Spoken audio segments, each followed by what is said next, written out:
नमस्कार, स्वागत है आप सबका हमारे खास कार्यक्रम देश देशांतर में। मैं हूं कविन सचान। देश देशांतर में आज हम समझेंगे कि देश में मोबाइल टेलीफोनी सेवा के 25 साल पूरे हो गए और किस तरीके से इसकी शुरुआत 1995 में हुई थी और क्या इसके सफ़र के अहम पड़ाव रहे हैं।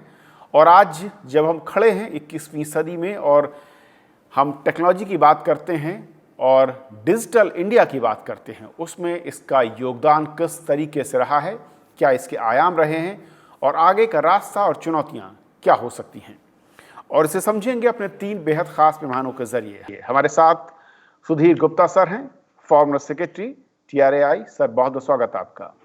Thank you. हमारे साथ हैं पंकज महेंद्रू हैं, चेयरमैन हैं India cellular and electronic association से, आपका स्वागत है। शुभमा भट्टाचार्य हमारे साथ हैं, कंसल्टिंग एडिटर हैं द बिजनेस स्टैंडर्ड से। सर, बहुत बहुत स्वागत आपका भी।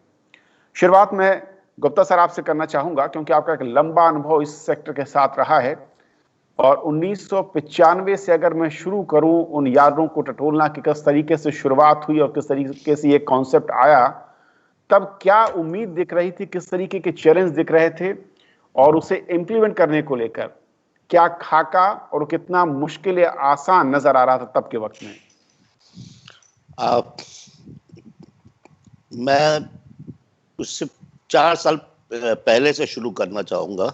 नई इकोनॉमिक पॉलिसी आई थी, उस समय गवर्नमेंट ने डिसाइड किया था कई सेक्टर्स को ग्लोबलाइज, लिबरलाइज एंड प्राइवेटाइज करेंगे। तो उसमें टेलीकॉम सेक्टर भी एक था और उसके तहत सन 1992 में गवर्नमेंट ने 4 मेट्रोज में मोबाइल सर्विस, जो उस समय वैल्यू एडेड सर्विस के नाम से जानी जाती थी, नॉट मोबाइल सर्विस, के लिए टेंडर्स कॉल किए थे।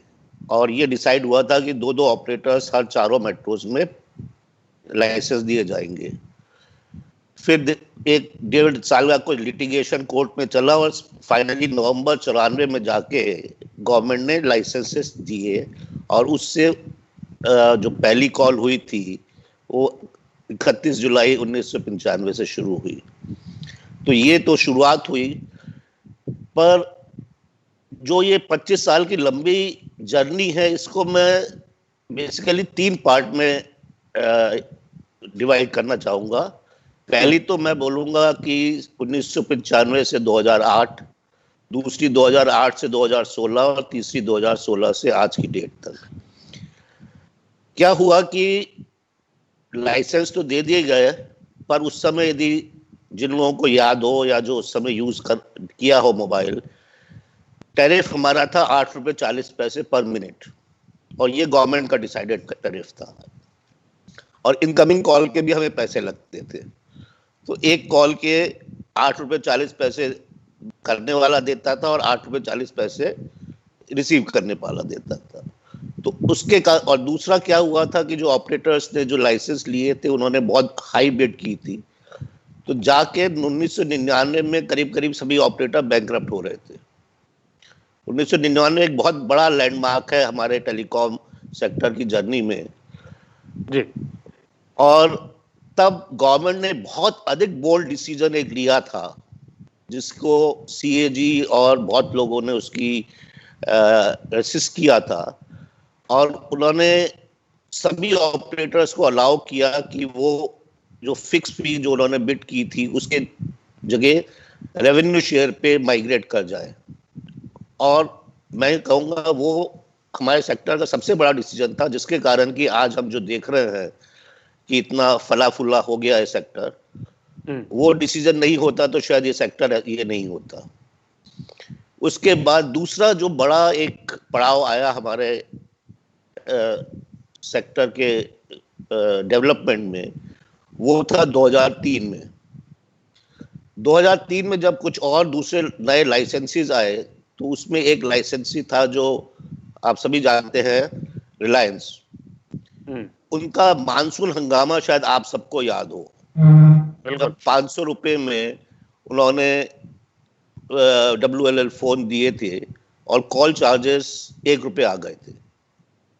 वो एक बहुत बड़ा पड़ाव था, जिसके कारण जब टैरिफ हमारे इतने कम हो गए, 1 रुपये जो 8 रुपये 40 पैसे और उस टाइप के थे, उससे हमारा टेलीकॉम डेवलपमेंट बहुत फास्ट होना शुरू हुआ और 2008 तक ये डेवलपमेंट अच्छी तेज रफ्तार में चलता रहा।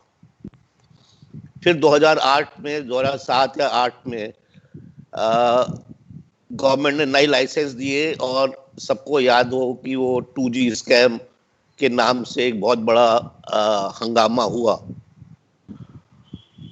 और जिसके कारण कि जो टेलीकॉम सेक्टर का पतन था, उसको मैं पता नहीं कहूँगा, वो शुरुआत हुई जो अगले 5-7 साल तक चलती रही। फिर तीसरा जो मैं कह रहा हूँ वो है 2016-17, जो सेम कंपनी ने जो पहले उन्होंने 2003 में कॉल चार्जेस के रेट्स घटाए थे, वही चीज अब 2016-17 में जो डेटा था, अब क्योंकि सब जगह डिजिटल इंडिया, डिजिटाइजेशन हो रहा है, तो जो डेटा के रेट्स थे जो 100 रुपए पर जीबी थे, वो अब आज की डेट में जैसे 10-12 रुपए जीबी हो गए हैं। वो तीसरा रेवोल्यूशन था, जो डेटा रेवोल्यूशन था और जो अभी चल रहा है। ओके सर,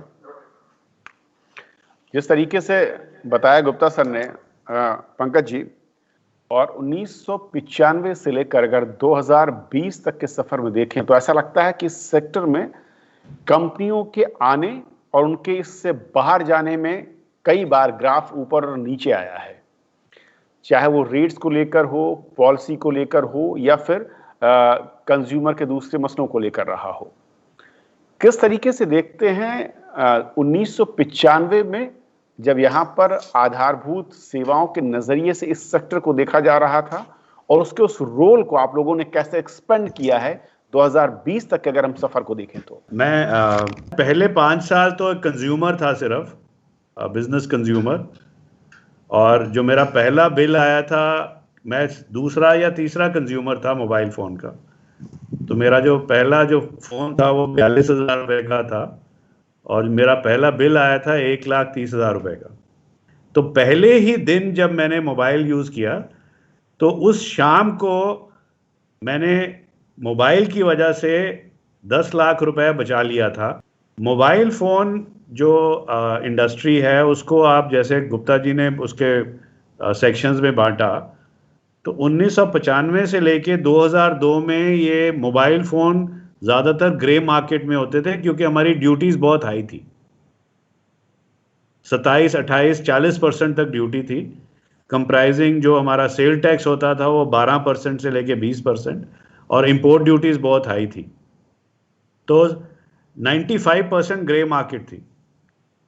दिसंबर 2001 में जब हम सब बैठे तो केवल 30,000 मोबाइल फ़ोन लीगली इंपोर्ट होते थे इंडिया में, जबकि मार्केट 5 लाख फ़ोन की थी। तो 90% से ज़्यादा ग्रे मार्केट थी।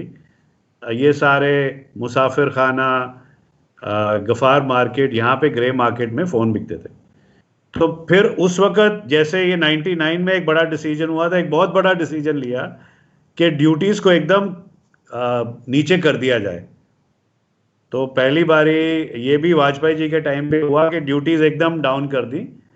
तो 2002 फरवरी से लेके उसके बाद जो सेल टैक्स था वो डाउन किया 4% पे, वो भी कुछ स्टेट्स ने किया। तो 2002 से 2005 में मार्केट लीगल होनी शुरू हो गई और उसके बाद हमने यहाँ मैन्युफैक्चरिंग शुरू की, जो सबसे बड़ा प्लांट दुनिया का लगा यहाँ पे, नोकिया का, और SEZ में शुरू की। तो आज ये मार्केट जो है 2 लाख करोड़ की मार्केट है मोबाइल फ़ोन की। उसके बाद फिर क्या हुआ, नोकिया का प्लांट बंद हो गया, फिर से इंपोर्ट शुरू होगी, फिर टास्क फोर्स बना दिसंबर 2014 में और ये इंडस्ट्री फिर से रीबिल्ड की। अब हम 2,15,000 करोड़ की मैन्युफैक्चरिंग करते हैं इंडिया में।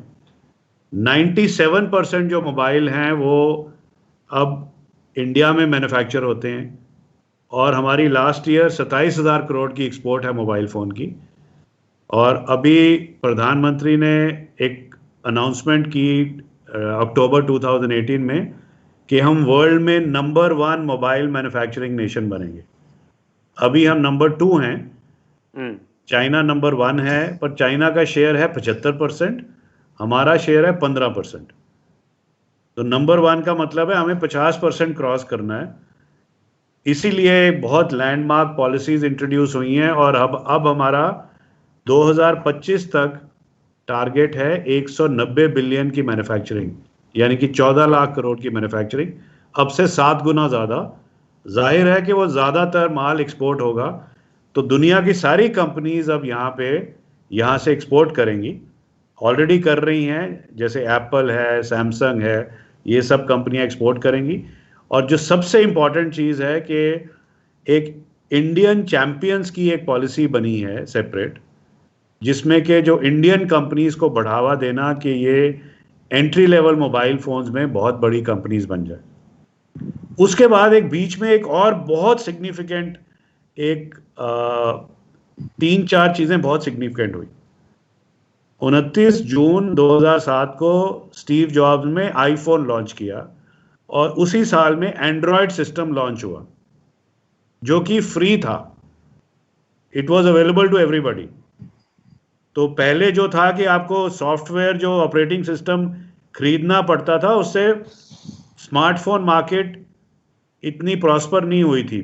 थोड़े थोड़े, आपको याद है एक बड़ा नोकिया का फ़ोन होता था 9500, एक 9300, कुछ विंडोज़ के फ़ोन होते थे, पर स्मार्टफोन हज़ारों में बिकते थे। जी जी। वो 2 इवेंट हुआ, और उसके बाद जो सेमीकंडक्टर कंपनीज ने कहा कि हम एक इन ए वे ओपन स्टैक देंगे, आपको एक रेफरेंस डिजाइन दे देंगे, उसके ऊपर आप प्रोडक्ट बना दीजिए। तो उससे क्या हुआ कि 1000 मोबाइल कंपनियां वर्ल्ड में खड़ी होगी, इंडिया में 100 से भी ज्यादा ब्रांड खड़े हो गए। आपको याद है एक बारी बहुत सारे ब्रांड होते थे दुनिया में। तो उससे के मार्केट डेमोक्रेटाइज होगी, ऑपरेटिंग सिस्टम मिल गया, और उसके बाद फिर कंसोलिडेशन शुरू हुई। अब दुनिया में 6 मेन कंपनीज हैं जो सारा मार्केट को डोमिनेट करती हैं।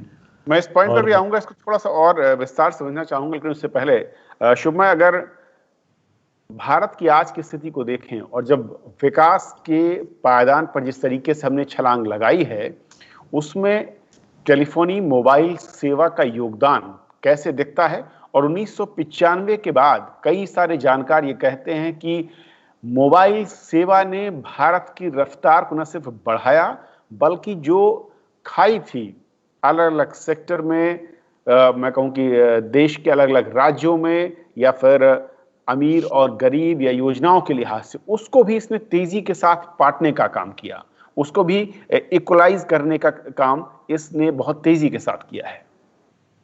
बिल्कुल, और मैं काफी ध्यान से गुप्ता जी और पंकज जी का बात सुन रहा था। एंड दिस टेलीकॉम का सफर अपने आप में is so fascinating for developing country का। शायद डेवलपिंग कंट्री का, वो इंडिया का जो ट्रांसफॉर्मेशन हुआ है और इतना बड़ा जो एंटी पॉवर्टी का जो स्टेप्स हुए हैं, उसका एक बहुत बड़ा श्रेय जाता है टेलीकॉम सेक्टर को, क्योंकि बहुत सारे गवर्नमेंट सर्विसेज इसी टेलीकॉम चैनल के थ्रू से ही लोगों तक पहुंचा है। और उसका सबसे बड़ा एग्जाम्पल इस बारी का जो कोविड पैंडेमिक का है।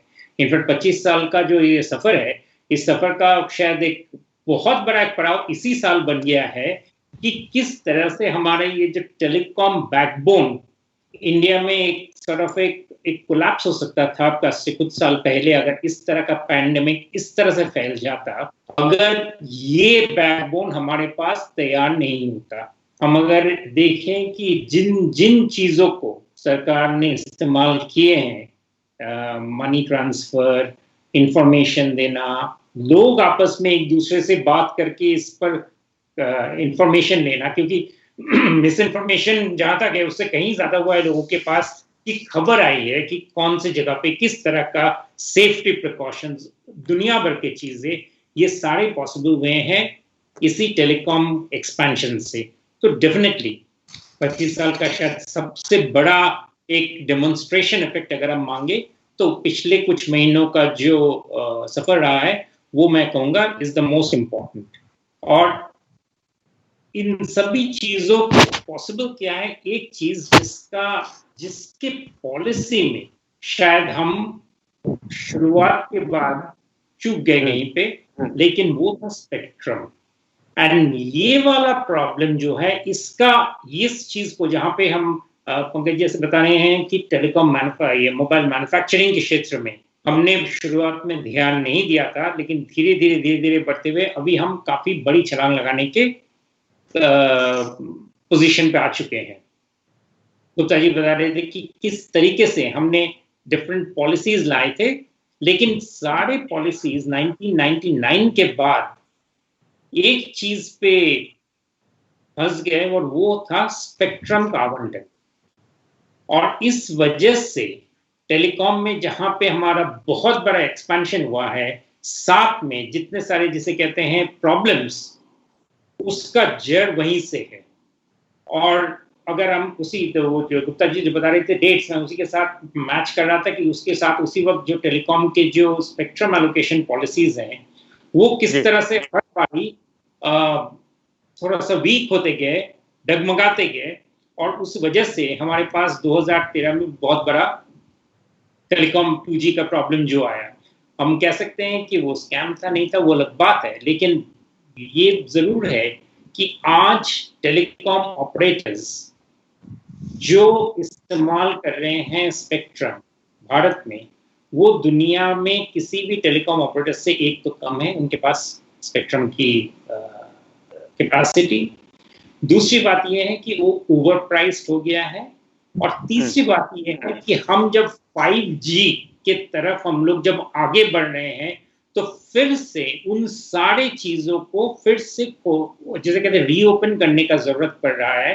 और इन चीज को अगर हम टेलीकॉम में जहां ये होने का बहुत जरूरत नहीं था, लेकिन ये सक्सेसिव गवर्नमेंट्स में एक जिसे कहते हैं शॉर्ट टर्म प्रॉफिट मैक्सिमाइजेशन का एक जो दौर चला था, या अंडरस्टैंडिंग की कमी से कि पहले ज्यादा कंट्रोल, उसके बाद एकदम टोटल ओपन कर दिए, उसके बाद उसको फिर से रीऑर्गेनाइज करने की कोशिश किए, उस वजह से क्रिटिकल स्पेक्ट्रम बैंड्स, खासकर 800, 1800, 2300 वाले जो बैंड्स हैं, उस बैंड्स में जो खिचड़ी बन गया कंपनीज का, और उसमें किसी को भी फायदा नहीं हुआ। और सबसे बड़ा लॉस हुआ दो पब्लिक सेक्टर कंपनीज जो BSNL और MTNL थे, जो काम कर सकते थे, लेकिन उनका भी मैनेजमेंट एकदम डगमगा गया, एंड उनकी भी बहुत सारी गलतियां हैं, जिस वजह से हम जितना पॉसिबिलिटीज ले सकते थे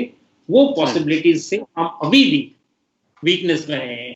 तो एक तरफ हमारा बहुत बड़ा एक सक्सेस जो हम इस बार देख रहे हैं टेलीकॉम के विस्तार का कोविड पैंडेमिक में, दूसरी तरफ एक बहुत बड़ा जो वीकनेस जो हमारे टेलीकॉम एयर बैंड का डिस्ट्रीब्यूशन में, वो दोनों ही हमारे सामने अभी नजर आ रहे हैं। सुधीर सर, क्योंकि जिस तरीके से हमने देखा है इसके रोल को, और इससे कोई नकार नहीं सकता कि इसके बिना जहां पर आज देश खड़ा हुआ है उसकी कल्पना नामुमकिन नजर आ रही थी। लेकिन टेलीकॉम सेक्टर में भी पिछले कुछ वर्षों से अगर पहले लौटें करीब 5 साल पहले तक, तो कई सारी कंपनियां थी जिनकी संख्या दहाई के अंकों में थी, और अब घटकर वो 3 या 4 तक सिमटती हुई नजर आ रही हैं।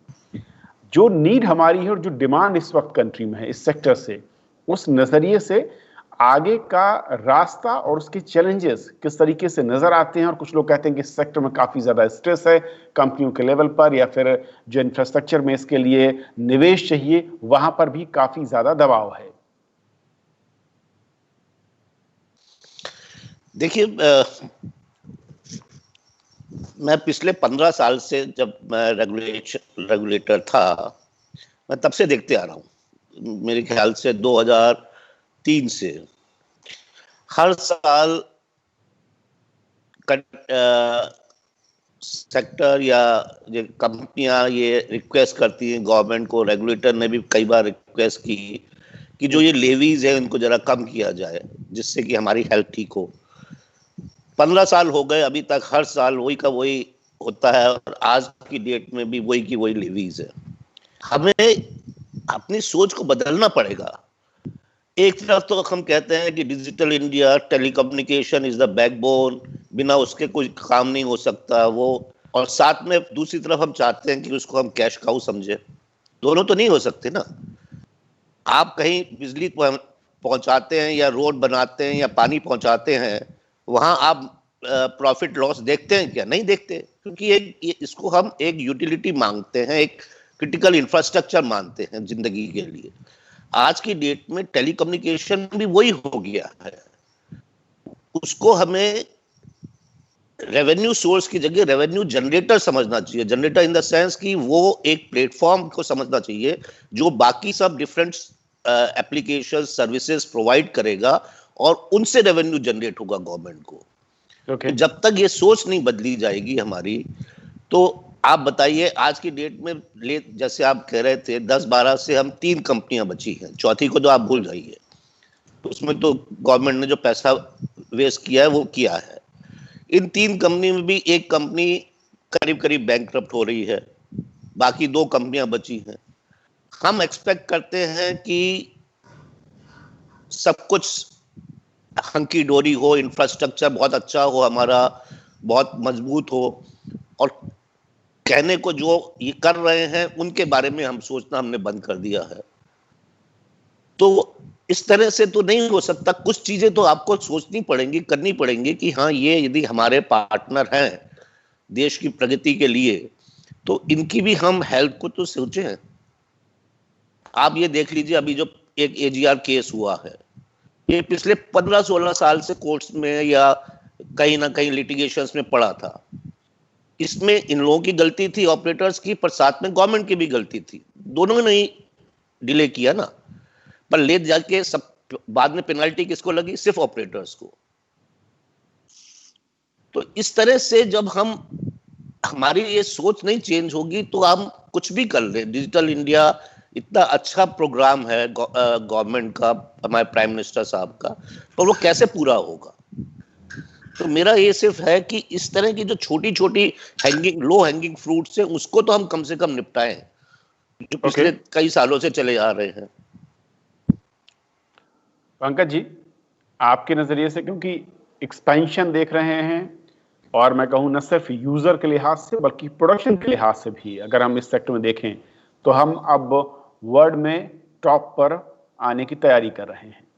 लेकिन क्या बड़े चैलेंजेस आप लोगों को लगता है, और क्या आप लोगों को ऐसा लगता है कि पॉलिसी के लेवल पर, निवेश के लेवल पर, या फिर दूसरी सुविधाओं या एग्जम्पशंस के लेवल पर कुछ बड़े कदम इस सेक्टर की जरूरत है, या फिर मार्केट के हवाले ही सब कुछ तय होगा? देखिए, ऐसे जब से ये न्यूक्लियर वेपन आए हैं तो अब जंग होनी बंद हो गई है। फिजिकल वॉर बहुत कम होती हैं, अब इकोनॉमिक वॉर्स होती हैं सिर्फ, और इकोनॉमिक वॉर में हम चीन से बहुत पीछे रह गए। 1990 में हमारी पर कैपिटा इनकम चीन के बराबर थी, आज हम चीन से 1/5 पे रह गए हैं, राइट। तो हमें बहुत कुछ कवर करना है, और एक रीज़न उसका ये है कि हमारी डेप्थ ऑफ डिजिटाइजेशन इतनी स्ट्रांग नहीं है। हम 10 साल 3G में पीछे रहे। 3G आया था 99 में, हमने 3G इंट्रोड्यूस किया 2010-11 में, राइट। अभी भी हमारे अनकनेक्टेड लोग 40 करोड़ 50 करोड़ लोग अनकनेक्टेड हैं, जिनके पास मोबाइल फ़ोन नहीं है, और 440 करोड़ 45 करोड़ लोग हैं जिनके पास स्मार्टफोन नहीं है। कॉस्ट ऑफ ओनरशिप जो है बहुत हाई है। सुधीर जी ने बहुत खूबसूरत बात की कि ये 2 चीज़ें नहीं हो सकती। वो कहते हैं कि दोनों हाथ में लड्डू नहीं होते, तो ऐसे तो हो नहीं सकता, 2 हाथ में लड्डू भी चाहिए, मुंह में लड्डू भी चाहिए। तो जैसे GST मोबाइल फ़ोन पे बढ़ाया 12 से 18, it's a very negative move. It goes against the whole grain of digitization. हमें कॉस्ट ऑफ ओनरशिप सबसे कम करनी है, इनोवेशन करके ऐसी चीज़ें लानी है कि हमारे स्मार्टफोन सस्ते से सस्ते फ़ोन हो। देखिए, हमारे जो क्रीमी लेयर है वो कुछ भी अफोर्ड कर सकती है। जो हमारी वेल्थ है इंडिया में, वो 7-8 ट्रिलियन डॉलर पर्सनल वेल्थ है, बट वो लिमिटेड टॉप 100 मिलियन पीपल के पास ही है सब कुछ। उसके बाद जो है वो fruit of digitisation, proper services, last mile services, हर घर तक फाइबर होना चाहिए, हर आदमी के हाथ में स्मार्टफोन होना चाहिए। ये चीजें हमें करनी पड़ेगी अगर हमें असली फ्रूट डिजिटाइजेशन का हमें मिले और हम चाइना के साथ कैचअप करें। ओके, शुभमय, एक आखिरी कमेंट मैं आपका चाहूंगा, क्योंकि जिस तरीके की नीड है और जो हम उम्मीद कर रहे हैं, उस उम्मीद के नजरिए से इस सेक्टर को किस चीज की जरूरत है, और क्या ये भी आरोप लगता है कि इस सेक्टर बाजार से जब कम्पीट करता है तो मुनाफा होता है, लेकिन जब घाटे की बात आती है, निवेश की बात आती है, तो सिर्फ सरकार नहीं कर सकती। बिल्कुल, और लेकिन इसमें सबसे बड़ी बात यह है कि मैं जब अभी इसमें सुन रहा था और बात बिल्कुल सही है कि द गुड आइडियाज जो अभी इस प्रोग्राम में जो बातचीत कर रहे थे, ये गुड आइडियाज ही आगे इस्तेमाल करने पड़ेंगे। मुश्किल ये है कि इस वक्त भारत के लिए सरकारी हिसाब से अगर आप देखें तो कोई भी पॉसिबिलिटी सरकार को इन्वेस्ट करने के लिए सेक्टर में नहीं है, और शायद जरूरत नहीं है। ये एक ऐसा सेक्टर है जो सेक्टर अपने आप में चल सकता है, सिर्फ पॉलिसी अगर राइट रहे। बाकी सारे सेक्टर्स में गवर्नमेंट इंटरवेंशन की जरूरत आ रही है। तो अगर हम इस चीज को अगर समझा जाए कि ये सेक्टर को सिर्फ पॉलिसी सही चाहिए, सपोर्ट नहीं चाहिए, तो अपने आप में बहुत सारे प्रॉब्लम्स अपने आप में सॉल्व हो जाएंगे।